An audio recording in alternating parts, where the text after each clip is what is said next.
इस वक्तव्य से मैं अपनी बात शुरू करूँगी।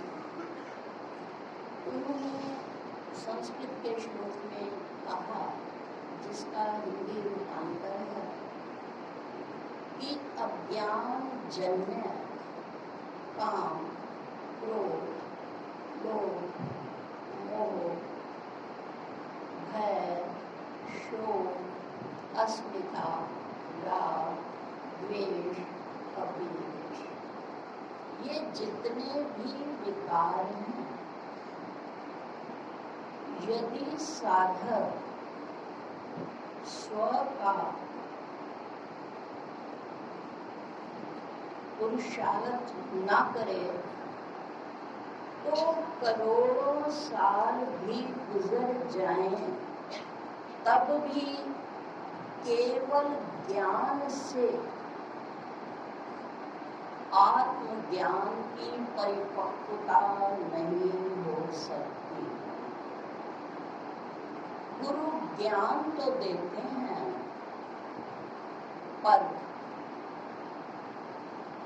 विवेक स्वयं को करना पड़ता है। कभी भी किसी ने नहीं कहा गुरु विवेक देते हैं, कहते हैं विवेक कीजिए, यानी अपना पुरुषार्थ। तो इतने वर्षों से जो हम लगातार सत्संग सुन रहे हैं, स्थापना दिवस पूज्य बीजी महाराज ने इसीलिए इस आश्रम की स्थापना की थी कि जहाँ हम अज्ञान की निवृत्ति कारक इस ब्रह्म ज्ञान को सुने, परंतु केवल सुनने से ही काम नहीं चलेगा। श्रोतव्यम, मंतव्यम, निधिध्यासितव्यम। इतना बोध होने के बाद भी हमारे मनोविकारों का बाध नहीं हो पा रहा, और मनोविकारों का बाध न होने के कारण, इनके पर्दा होने के कारण हमारे आत्मज्ञान में परिपक्वता नहीं आ पा रही। बहुत पुराना सा, कहने को सामान्य पर अपने में अर्थ लिए हुए भजन की पंक्तियां हम अक्सर बोला करते थे। मेरे पाप कर्म ही तुझसे प्रीत न करने देते हैं, जो मैं चाहूं मिलूं आपसे, रोक मुझे ये लेते हैं। कहो प्रभु तुम्हारे कैसे दर्शन पाऊं मैं। तो दर्शन यानी मूल रूप से स्व को लगने का नाम ही दर्शन है। और पाप का अर्थ चोरी, हिंसा आदि नहीं है। संस्कृत में पा धातु है, जिसका अर्थ होता है पीना और प्राप्त करना। और संधि तोड़ें तो पाप अप बना पाप, और संस्कृत में अप का अर्थ होता है दूर। यानी प्राप्ति में जो भी कारक हमें दूर ले जाते हैं हमारे लक्ष्य से, उन्हें पाप कहा जाता है। जब भगवान राम अयोध्या लौटे, आपस में माँ और पुत्र की बात हो रही थी। बड़े लाड से माँ कौशल्या बोली, अरे तू इतना, आप इतने कोमलांगी शरीर वाले और इतना वो बलिष्ठ रावण, उसको आपने कैसे हरा दिया। भगवान राम ने मुस्कुराते कहा, माँ मैंने उनको नहीं हराया, उनके पापों ने ही उन्हें हरा दिया। तो पाप का अर्थ क्या है? कौन से ऐसे पाप हैं जिन्हें हराया? रावण ओ, सबसे पहले है काम। कामना के वशीभूत होकर के ही वो सीता को लंका में लाए थे, और पहला उनका पाप यही था कि पर स्त्री का उन्होंने अपहरण किया था। गीता में भी कहा है, यही काम यही क्रोध है रजोगुण से हुआ, ये अधासी महापापी यहाँ तू शत्रु जान। पापी यानी प्राप्ति से हमें परे कर देता है ये कामनाएं। तो कामनाओं के कारण ही हमारे काम बढ़ रहे हैं। पहले समय में साधन कम थे, घर के सदस्य अधिक थे, फिर भी समाज के लिए, स्वजनों के लिए समय निकल जाता था। परंतु आज सुविधाएं अधिक हैं, सदस्य घर के कम हैं, पर कामनाएं हर व्यक्ति की इतनी बढ़ी हुई हैं कि हर व्यक्ति को अलग अलग खाद्य पदार्थ चाहिए और अलग अलग समय पर चाहिए। इसलिए आज की गृहणियां सब सुविधाओं के, वैज्ञानिक सुविधाओं के बाद भी खाली नहीं हो पाती। तो हमारी कामनाएं ही हमें काम की ओर ले जाती हैं। तो हर समस्या का समाधान होता ही है। तो हमारी परा पूजा में क्या कहा, काम राम को दे लखे, है राम ही को वास। एक बार संत कहते हैं, हमारे कहने से काम के साथ राम को जोड़ो तो देखना तुम्हारी कामनाएं और आपके काम किस तरह से पूरे हो जाते हैं। कैसे करें? बहुत आसान सा एक अनुभव है कि जब भी कोई काम शुरू करते हैं उससे पहले राम से जुड़ जाएं, राम का आवाहन करें। हे रोम रोम में बसने वाले राम, मैं ये काम शुरू करने जा रही हूँ, मुझे शक्ति देना, क्योंकि आपकी शक्ति से ही ये काम पूरे हो जाएंगे, हो सकेंगे। और हम संसार में भी देख रहे हैं आजकल कि काम करते करते ही, चाय पीते पीते किसी की घटना पता लगी, चाय बनाते बनाते, और थोड़े दिन पूर्व भी इन शरीरों के अति निकट संबंधी जो शेव बनवा रहे थे, और बनवाते ही देर शांत हो गई।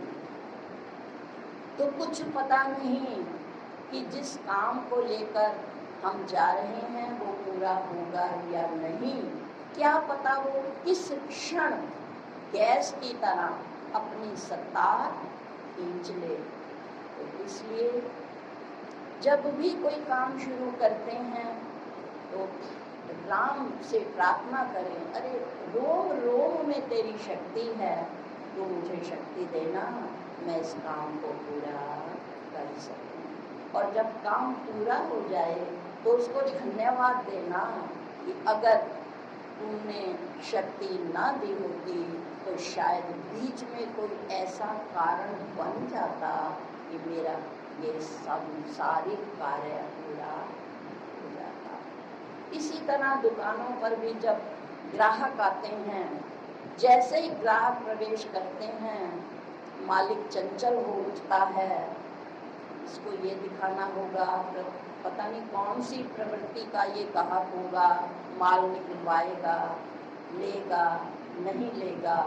तो स्वयं तो हम भले ही दुकान के मालिक हैं, और इस शरीर के मालिक से जुड़ जाएं। हे प्रभु, आपने इस ग्राहक को भेजा, ये ग्राहक मेरे लिए भगवान है। पूज्य बीजी भी यही कहा करते थे। किसी ने कहा इस समय नहीं मिलता, डॉक्टर हैं हम, तो उन्होंने यही कहा था कि आप जब भी कोई पेशेंट आता है उसको क्लिनिक का रास्ता मत दिखाइए, उसको वहीं पर जो सरकारी आपको हॉस्पिटल में वो आया है उसे वहाँ ठीक करने की कोशिश करिए, ये समझ करके कि ये भगवान है। और जब आप उनका भला करेंगे तो वो कहते थे लौट कर आपको आध्यात्मिक क्षेत्र में अवश्य लाभ होगा। तो ये छोटे छोटे प्रैक्टिकल अगर हम करें कि अपने दिन भर में अगर हम 8-10 काम करते हैं या 8-10-12 ग्राहकों को अटेंड करते हैं, उससे पहले अपनी अटेंडेंस चरणों में लगा दें ईश्वर के, तो काम के साथ राम जुड़ जाएगा। आगे है क्रोध। रावण ने क्रोध किया। कहा जाता है क्रोध के बारे में कि क्रोध एक क्षणिक पागलपन है जो मूर्खता से शुरू होता है और पश्चाताप में बदल जाता है। यही कुछ तो किया रावण ने। जब विभीषण और मारीच ने भगवान की वास्तविकता बताई कि वो ईश्वर अवतार हैं, आप उन्हें होड़ में लेने की कोशिश ना करें, उसने क्षणिक पागलपन में उधर मारीच मामा को लात मारी और विभीषण को तो लंका से बाहर कर दिया। और बाद में वो बड़ा पछताया और भगवान राम उसके मरणासन शरीर के पास जब बैठे थे, लक्ष्मण को आज्ञा दी थी कि इनसे शिक्षा लीजिए, तो उन्होंने कहा था कि भगवान मेरी शक्ति आपसे कम नहीं थी, यदि आप शिव के उपासक हैं तो मैं भी उसी शिव का उपासक हूँ जिसने कैलाश पर्वत को पाताल में ले आया था। अगर मैं हारा तो उसका एक ही कारण था कि मैंने अपने भाई रूपी भुजाओं को बाहर निकाल दिया और आपका भाई लक्ष्मण हमेशा आपके साथ रहा, तो इसलिए आपकी जीत हो पाई। भले ही ये छोटे छोटे रूपक हैं, पर ये हमें शिक्षा देते हैं कि जब भी क्रोध आए, सिर्फ 2-4 मिनट की बात होती है।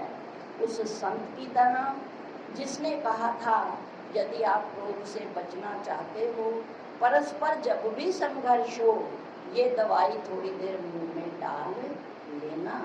वो हम जानते हैं सिर्फ एक पानी का घूंट ही था और दूसरे स्थान पर चले जाना और थोड़ी देर इस जल को मुंह में घुमाना और फिर अंदर ले आना, तो क्रोध शांत हो जाएगा।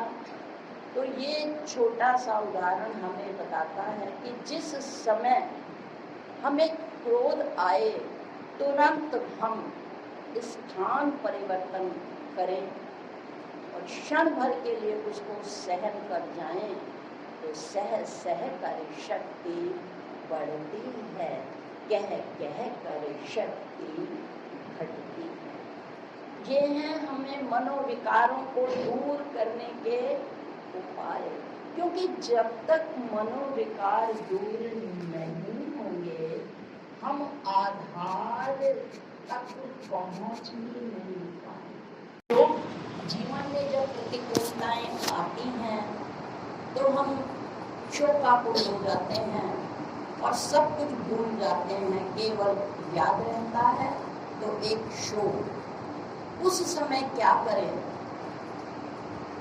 कितना मार्मिक सूत्र है जो नारद जी ने शाब्दिक रूप में सनत जी से कहा था और प्रश्न पूछा था कि महाराज शास्त्रों में कहा गया है तरति शोकः आत्मविद। जो आत्मज्ञाता होता है वो शोक से दूर हो जाता है। पर प्रभु मेरा शोक तो दूर नहीं हुआ। उन्होंने कहा इसका कारण मैं बताता हूँ। आप नारद हैं। नारद का अर्थ है नारद, अभिशाप के कारण जो एक स्थान पर टिक न सके वो है नारद। तो आप स्थान स्थान पर जाते हैं, जितने आकार उतने संस्कार उतने कम विचार। और जब विचार नहीं चलता तो फिर विकार रहेंगे।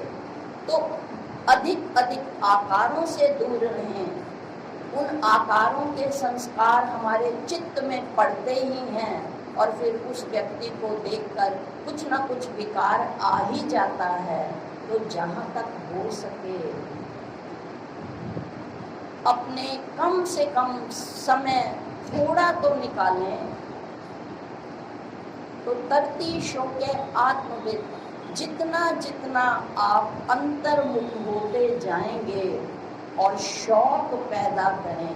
अगर भाई शौक मिलने का पुराना आत्म नाल लेह लगाना, शौक पैदा करें स्वाध्याय का। अकेले में बैठें, क्योंकि स्वाध्याय में हमें बहुत से ऐसे सूत्र मिल जाते हैं। ध्यान में बैठने की कोशिश करें जिसका नाम है अवेयरनेस। और शरीर से थोड़ी देर के लिए डिटैच होंगे तभी तो उससे अटैच होंगे। ध्यान की पहली अवस्था है शरीर से डिटैच होना। और जब शरीर से डिटैच होंगे तभी ना उससे अटैच हो पाएंगे। तो कहते हैं कि एकांत के लिए समय निकालें, स्वाध्याय का शौक पैदा करें। और जब अति स्थिति आ जाए तो अपने संबंधियों को फोन लगाने की बजाय अपनी किसी सत्संगी बहन से जिसके अंतःकरण में ज्ञान ने स्थान बनाया है, तुरंत उससे संपर्क करें कि मेरा चित्त शोकाग्नि में जल रहा है। बहन थोड़े से संतों के अमृत जल की वर्षा कर देना, जिससे मेरा ये शोक अग्नि शांत हो जाए। और आगे फिर है मोह। मोह अज्ञान का कारण नहीं है, मोह अज्ञान का कार्य है। अज्ञान से मोह होता है, मोह से अज्ञान नहीं हुआ करता। तो सबसे अधिक मोह है, इसको संतों ने दल दल कहा। दल दल की विशेषता है जैसे जैसे पैर रखते हैं और धंसता चला जाता है। तो कहते हैं कि मोह और ममता, मोह निशा सब सोवन हारा, देखहि स्वप्न अनेक प्रकारा। तो हम सब मोह निशा में सोए हैं। तो अगर आपको सौभाग्य मिला होगा और आपने उस पुस्तक का लाभ उठाया होगा, तो एक बहन को उन्होंने पत्र लिखा, उसमें 6 संकेत थे। जिसमें पहला संकेत उन्होंने दिया था, बेटे, परिवार, संसार, पुत्र, नाते, ये सब भ्रम जाल हैं। विवेक और वैराग्य के सहारे से इस मोह जाल से बाहर निकलने की कोशिश करो। जब तक ज्ञान के साथ वैराग्य का दूसरा चप्पू नहीं होगा, आप इन विकारों से कभी भी पार उतर नहीं सकते। इसी बात को अष्टावक्र जी ने जनक जी से कहा, मोह पाशेन बद्धो असि चिरकालात राजन। खडग ज्ञान खडेन निष्कृत्य पुत्र त्वम सुखी भवेत्। मोह पाशेन बद्धो असि चिरकालात राजन। हे राजन, जन्म जन्म से तुम मोह के पाश में बंधे हो और ज्ञान की तलवार से इन विकारों को खंडित करते हुए आत्म सुख को प्राप्त हो। तो जब जब मोह जागृत होने लगे तो यही ध्यान रखिएगा कि हम चिरकाल से अनेक जन्मों से इसी मकड़ जाल में फंसे हुए हैं। तो जब भी मोह आने लगे बार बार कहें फिर तुझे जन्म लेना है, फिर तुझे इस दलदल में फंसना है। तो इस युक्तियों से निकलने की कोशिश करें, पर याद रखें इन युक्तियों को हमेशा पहले तो याद करना पड़ेगा सूत्रों को। जैसा पूज्य जी कहा करते थे, कोशिश की, चाहे भले ही विलंब से की, पर कोशिश की कि हर संत के सुवाक्यों को लिखा, फिर बैठ बैठ कर उन्हें याद किया, दोहराया। और अब धन्यवाद है गुरुदेव का कि जब जब विकार घेरने लगता है उन सूत्रों के सहारे से कोशिश की जाती है, और वो जब परिपक्व हो जाते हैं तो जहाँ एक तरफ विकार अपनी शक्ति दिखाता है तो उधर गुरु के सूत्र भी अपना बल दिखाते हैं। पूज्य जी ये भी कहा करते थे, मन सावन की सीढ़ी है, गुरु के सूत्रों से इसे बांधा जा सकता है। बरसात में पुराने समय में मजदूर सीढ़ी को धागों से, रस्सियों से बांधा करते थे जिससे फिसल ना जाए। तो पूज्य महाराज कहा करते, मन हर क्षण संसार और विषयों विकारों में फिसलता है, तो गुरु के सूत्रों से इसे बांधने की कोशिश करें। भय हर क्षण, वर्तमान के भयों से तो हम डरते ही हैं, अनागत भय से जो अभी आए नहीं हैं। मेरी बेटी का विवाह ठीक घर में होगा कि नहीं, मेरे पुत्र ने अभी अभी ट्रेनिंग पूरी कर ली है, उसे अच्छी सर्विस मिलेगी कि नहीं। और रोज़मर्रा का उदाहरण है, नई नई मोटरसाइकिल ली है, बच्चा जोश में है और वो चला रहा है, वो खुश है और हम डर रहे हैं कहीं ऐसा ना हो जाए, कहीं वैसा ना हो जाए। तो इन व्यर्थ के विचारों को कैसे दूर करें? लगता नहीं है डर उसे जिसे साथ गुरु का हो। हाथों में तेरा हाथ है तो डरने की क्या बात है। जब भी कोई खुशी हो या गम, तुरंत गुरुदेव को हर क्षण साथ लेकर चलिए। आप हो ना, और जब हम कहेंगे आप हो ना तो वो कहेंगे मैं हूँ ना। ऑपरेशन के लिए जा रहे थे, यही कहा आप हो ना। सच मानिए, कोई शाहरुख खान की पिक्चर का बोर्ड लगा था, उसमें लिखा था मैं हूँ ना। तो पहले जैसे ही बस में बैठी मैंने कहा आप मेरे साथ हो ना, और कुछ कदम की दूरी पर वो बोर्ड सामने आ गया, हाँ मैं हूँ ना। और बस वहीं स्थिरता आ गई, जब तू है मेरे साथ तो फिर मैं क्यों डोलूं, जब हाथ में तेरा हाथ तो फिर मैं क्यों डोलूं। छोटी सी कहानी है। भागते भागते शेर और गाय किसी दलदल में बुरी तरह फंस गए। एक कोने पर गाय थी और दूसरी कोने पर शेर था। शेर अपनी शक्ति से बार बार दलदल से निकलने की कोशिश कर रहा था, पर दलदल की विशेषता है ढीला छोड़ दो, जितना ज़्यादा कोशिश करोगे उतना फंसते चले जाओगे। वो अपने बल के आधार पर कोशिश कर रहा था और निरंतर वो नीचे जा रहा था, पर गाय वैसी की वैसी खड़ी थी। समय बीतता गया। शेर ने कहा, क्या बात है, तुम तो वहीं की वहीं खड़ी हो और तुम्हारे चेहरे पर मुझे डर भी नहीं लग रहा। वो कहते हैं, मैं इसलिए निडर हूँ कि मेरा मालिक मुझे अवश्य ही ढूंढते ढूंढते यहाँ आ ही जाएगा। वही बात हुई, संध्या हुई, देखा गाय नहीं लौटी।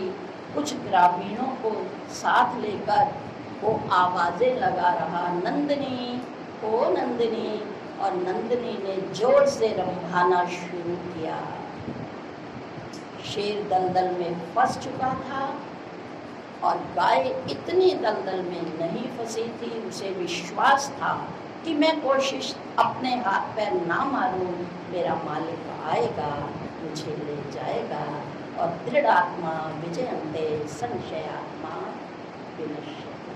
तो जब जब भय की स्थिति आए, कुछ इसी तरह के सूत्र और पंक्तियां जब याद होंगी ना, तो जब भरा होगा घड़ा तो पानी अवश्य बाहर आएगा ही। इसी तरह हर समय हम राग और द्वेष में अस्मिता, मैं कुछ हूँ, अहम सबसे बड़ी दीवार है उस आधार से जुड़ने के लिए। हम घर बनाते हैं, बाहर हम सब तरफ लंबी दीवार बनाते हैं, पर एक मुख्य द्वार होता है। उस मुख्य द्वार के द्वारा हम अंदर आते हैं। लंबी दीवार पर छोटा सा मुख्य द्वार होता है, जिसके द्वारा हम अंदर जाते हैं। तो इसी तरह कहते हैं, यदि अहम को मिटाना है तो गुरु द्वारे जाओ। गुरु की गली का एक फेरा 100 हज के बराबर होता है। तो गुरु के घर भी जाओ, वहाँ से सूत्र तो मिलते ही हैं, ज्ञान तो मिलता ही है, पर आओ जो हमारा मुख्य द्वार है अंदर जाने का, उस द्वार में बैठ जाओ, उससे मिलने की कोशिश करो। तो जैसे जैसे हम अंदर जाएंगे, गुरु वाक्यों का सहारा लेकर अंदर बैठेंगे, तो ये अहम आहन में बदलेगा। इसके लिए जितना अधिक पुरुषार्थ उतना कम समय लगेगा। और अक्सर जब हम छोटे होते थे तो देखा करते, विधि ध्यान में निमग्न होते थे और हमारी आदरणीय दीदियाँ हमें पकड़, छोटे छोटे हम होते थे, पकड़कर बाहर ले जाती थी और वो ध्यान में मग्न होते थे। इसी तरह 2-4 घड़ी मोह माया को छोड़ के, जी छोड़ के मन बावरे, देख अपनी आत्मा संग छोड़। तो जैसे जैसे आत्मा का रंग चढ़ता जाएगा, वो कहते हैं, जब मैंने जगत की रंगीनियों से दिल न लगाया तो बेरंगी का दर्शन प्राप्त किया। जब मैंने कुछ अपना ना माना तो सब कुछ मेरा हो गया। आइए कुछ समय के लिए इस बेरंगी दुनिया से, जिसको हमने सर्वस्व समझा है, उसे छोड़कर दिल लगाइए उस बेरंगी से और आत्म रंग में रंग जाइए और फिर आनंद पाइए। तब अहम अहन में बदलेगा। एक ही शब्द का अंतर है, वहां है मैं, यहाँ है न अहन। मैं कुछ भी नहीं हूँ, वो है अहम, मैं बहुत कुछ हूँ। और अहन का मतलब है जो कभी नहीं मरता। अहम में मैं अहंकार है और अहन में नहीं। तू यूं ही मैं नाई मेरे सतगुरु, तू यूं ही मैं नाई। ऐसा करके देखें। अब है राग और द्वेष। हर समय ये वृत्ति राग और द्वेष में फंसी रहती है। रा मैंने होता है प्रकाश और ग मैंने गमन। एक ही है। गुरु सूत्रों से, गुरु प्रदत्त ज्ञान से हर विकार जाएगा। युक्तियां थोड़ी अलग होंगी पर होगी गुरु की। राग प्रेम में बदल जाएगा और द्वेष मैंने द्वैत की जो गंध है धीरे धीरे ज्ञान की परिपक्वता से ही समाप्त होगी। बहुत अच्छा सूत्र पढ़े थे कहीं कि जब भी कोई अपमान हो, जब कोई विकट स्थिति आ जाए, जब राग देश की भावना आए, सब में एक सूत्र लगाइए। अरे मन, जो जिससे आज राग है, समय बदलते देर नहीं लगती, कल वो हमारा शत्रु भी बन सकता है। जो हमारा आज शत्रु है, परिस्थिति समय पलट जाए, कब वो हमारा मित्र बन जाए। तो कहते हैं इतनी शत्रुता ना रखो कि जब आमना सामना हो तो आंख भी ना मिला सके। तो बात है सूत्र की। कोशिश की, उन्होंने कहा प्यारों, जीवन यात्रा बहुत कम है। किससे राग करना अगले क्षण का तो मुझे पता नहीं, किससे द्वेष करना। सिर्फ एक, यदि ईश्वर से प्रेम कर लो, अपने राग और द्वेष को बदलने में कोई देर नहीं लगेगी। तो बहुत अच्छा उन्होंने कुछ लिए थे। कोई क्रोध करे उसे क्षमा कर दो, सोचो यात्रा बहुत छोटी है। जब मन में किसी के प्रति राग या द्वेष उमड़े, तुरंत कहो किसे नाल राग मेरा, किसे नाल द्वेष नहीं, आत्मा आनंद मेरा, कोई भी कलेश नहीं। अरे मूर्ख मन, क्यों विकारों में दुखी हो रहा है? भजो वह देश जहाँ दुख न कलेश। सुनो गुरु उपदेश, आचरो गुरु उपदेश, क्यों धूप में सड़क। और फिर है अभिनिवेश। ये जो हट किए बैठा है मन, संसार में सब कुछ है, संसार में सब कुछ है, इस हट का त्याग करो। हट से उल्टा हो जाओ, ठहर जा, स्वामी लौट आ। हट मत कर, मेरा साथ दे मन, इन विकारों से मुझे दूर ले जा। पूज्य बीजी कहा करते थे, इसे अपना सखा बनाओ, इसे अपना मित्र बनाओ। तो ये रेस के घोड़े की तरह आपको संसार की जंग जिता देगा। अभी ये संसार का घोड़ा बना है, घोड़े की तरह, हवा की तरह इसकी रफ्तार है। शास्त्रों में इसे हवा की तरह और भौतिकता में इसकी तुलना घोड़े से की जाती है। तो कहते हैं घोड़े भी दो तरीके के होते हैं। एक होता है कार्य व्यापार में लगने वाला घोड़ा, और वो घोड़ा उसके आंखों के दोनों तरफ चमड़े के लगाए जाते हैं कि वो इधर उधर ना देख सके। दूसरा उसको संसारिक खाद्य पदार्थ, सामान्य अनाज दिए जाते हैं और थोड़ी बहुत उसके पैरों को सहलाता है मालिक। पर जो लंबी रेस का घोड़ा होता है उसकी क्या विशेषता होती है? वो उसको संसार के काम में नहीं लगाया जाता, उसको रेस के घोड़े को मंजिल तक पहुंचाने के लिए बाधा रेस होती है। उसके लिए उसके आंखों के दोनों तरफ पट्टी नहीं बांधी जाती, वो चमड़े के नहीं लगाए जाते, उसको सामान्य अन्न नहीं दिया जाता, उसके लिए खास खुराक होती है जो समय समय पर उसे दी जाती है और निरंतर उसकी मालिश होती है।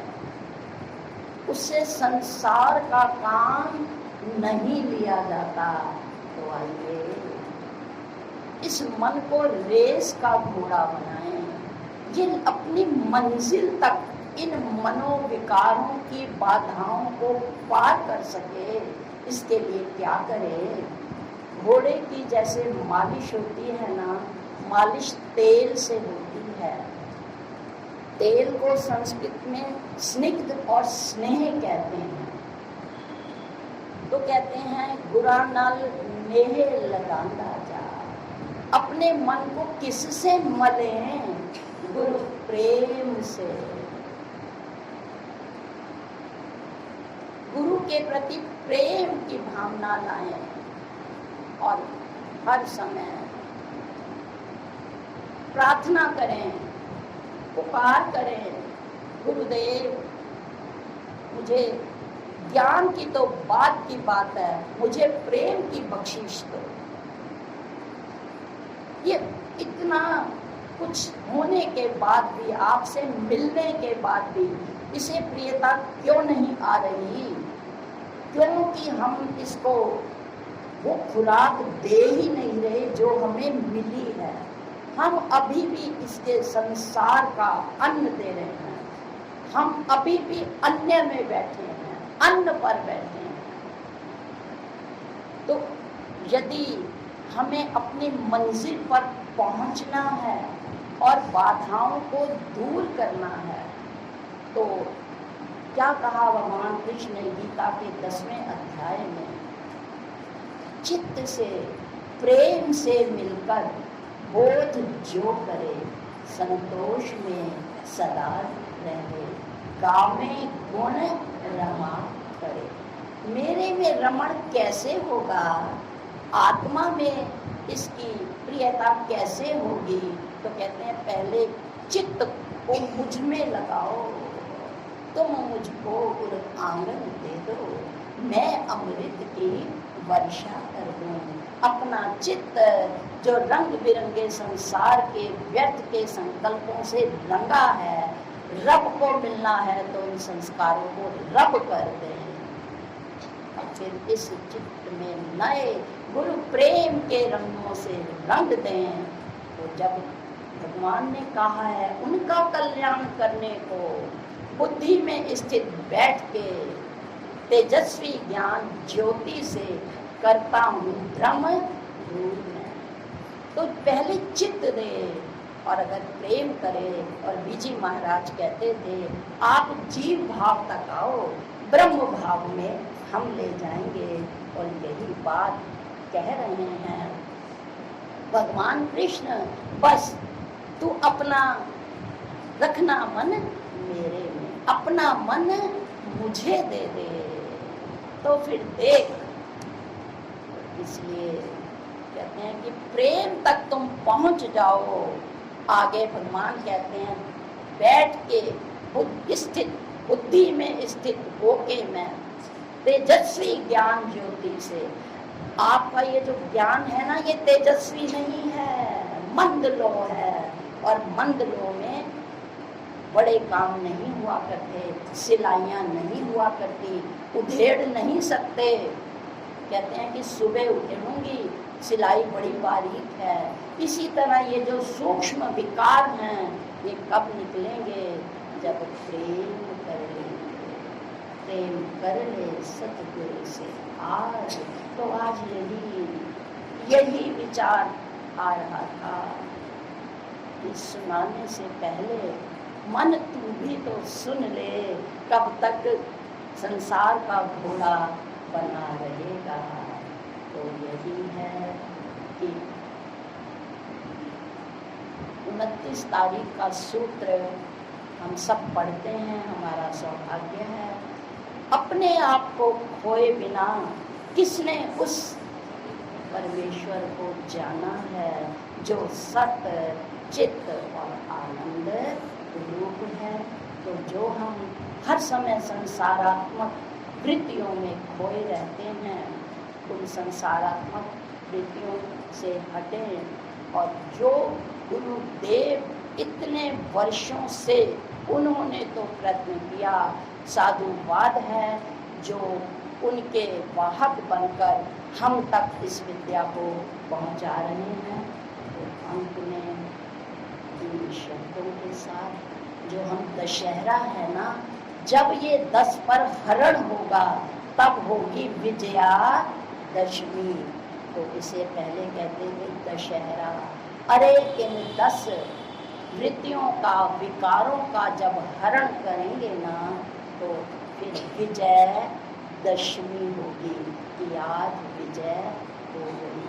तो विजय का ये सूत्र बताने वाले, अपने लक्ष्य की ओर ले जाने वाले उसी गुरुदेव के चरणों में इन 2 शब्दों के साथ यही प्रसंग को विराम दूंगी।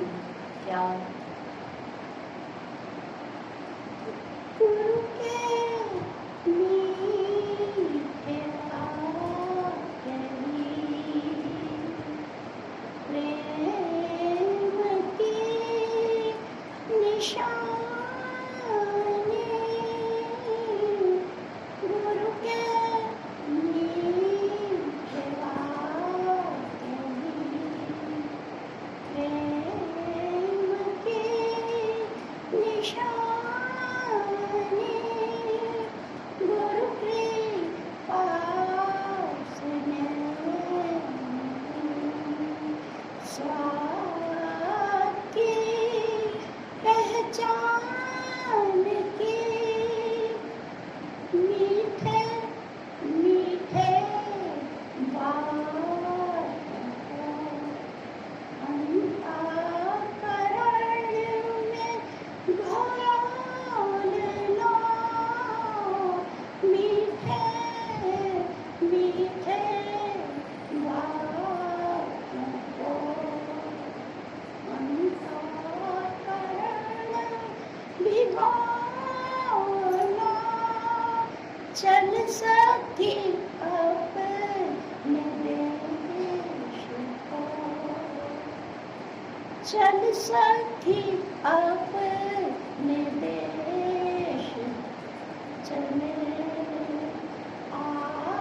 आत्मवट वृक्ष तले, चल सखी अपने घर चले, आत्मवट की छाया